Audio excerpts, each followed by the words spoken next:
Welcome to The Explainer. Let's jump right in. I want you to think for a second about the incredible global ubiquity of a brand we all know so well. You step out of your house and bam, there it is. You travel halfway across the world and there it is again. We walk past that iconic green siren logo every single day, usually without giving it a second thought. But have you ever actually stopped and wondered why Starbucks is simply everywhere? I mean, how do they manage to end up at literally every airport terminal, inside every major shopping mall, at every convenient highway exit, and tucked away in the absolute smallest towns you visit? It almost feels like they're actively following us, right? You know, it's incredibly easy to look at that massive global footprint and think, oh, they just got lucky. People love coffee, so they naturally expanded. But it isn't luck at all. Not even close. The reality of their omnipresence is actually a highly calculated, multi-billion-dollar strategy. It's a strategy that touches on human psychology, urban planning, and high finance. Okay, let's dive into this. Part 1, selling the experience. Every single day, millions of people buy their coffee. But despite that massive volume, they aren't just selling you a beverage. They're aggressively selling this concept of the third place. You know, a welcoming space that exists right between your home and your workplace. And they use a really specific, heavily researched formula to pull this off. Take the unmistakable smell of fresh coffee beans when you walk in. That isn't an accident. They actually ban their baristas from wearing strong perfumes or colognes. Seriously, just to preserve that exact aromatic trigger. Combine that with incredibly comfortable chairs and reliable free Wi-Fi, and every single physical and sensory element is deliberately engineered with one singular goal: to make you stay longer. Because the data shows the longer you linger, the more likely you are to buy that second latte or maybe a pastry. But of course, having a highly optimized store doesn't mean a thing if nobody ever walks past it. Which brings us to part 2, the science of location. Before they even consider opening a new branch, the company acts way more like a high-end data science firm than a coffee roaster. They rigorously study these precise criteria. I mean, they map out highly specific local traffic patterns, even going so far as to analyze which side of the street you drive on during your morning commute. They'll strategically place stores on the right-hand side so you don't have to make a difficult, frustrating left turn just to get your morning caffeine.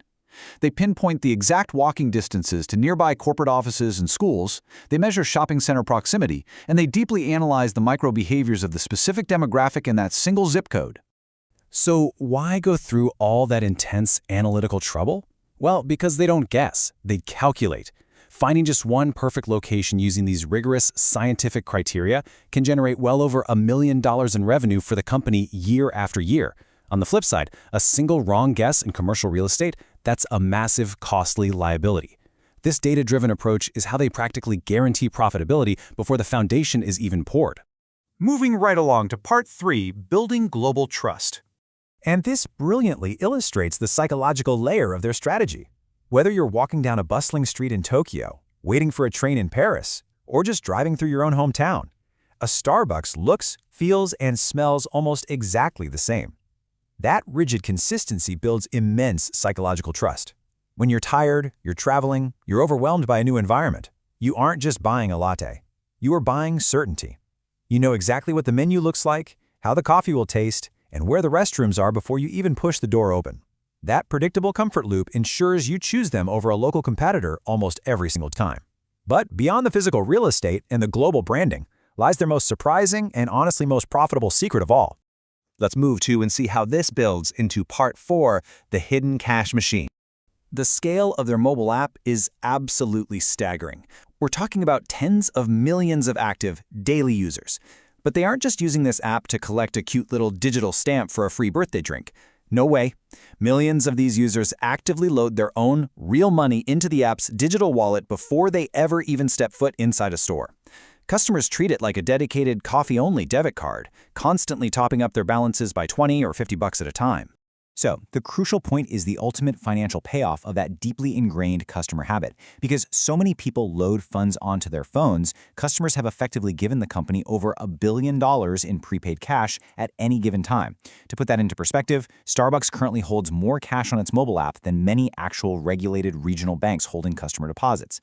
And unlike a bank, they don't have to pay you a single cent of interest on the money you just leave sitting in your app. It's effectively a massive billion-dollar interest-free loan provided directly by us, the consumers. This gives the company incredible liquid capital to fund even more expansions. It operates on a financial scale that is truly extraordinary. Finally, let's wrap up with part 5, the ultimate business machine. After seeing all the data and the underlying logic laid out in this explainer today, I completely want to reframe how you perceive this brand going forward. The next time you see that familiar logo glowing on the corner, remember that what looks like a simple, cozy little coffee shop is actually a highly calculated, data-driven, multi-billion-dollar enterprise. I mean, from banning perfumes to manipulating commuter traffic patterns, and even functioning as an unregulated digital bank, it is undeniably one of the smartest business machines ever built. Which leaves us with a pretty fascinating final thought. If a company that seemingly just sells coffee is actually engineered this deeply and operates on this level of financial complexity, what other everyday brands are secretly operating as massive hidden business machines?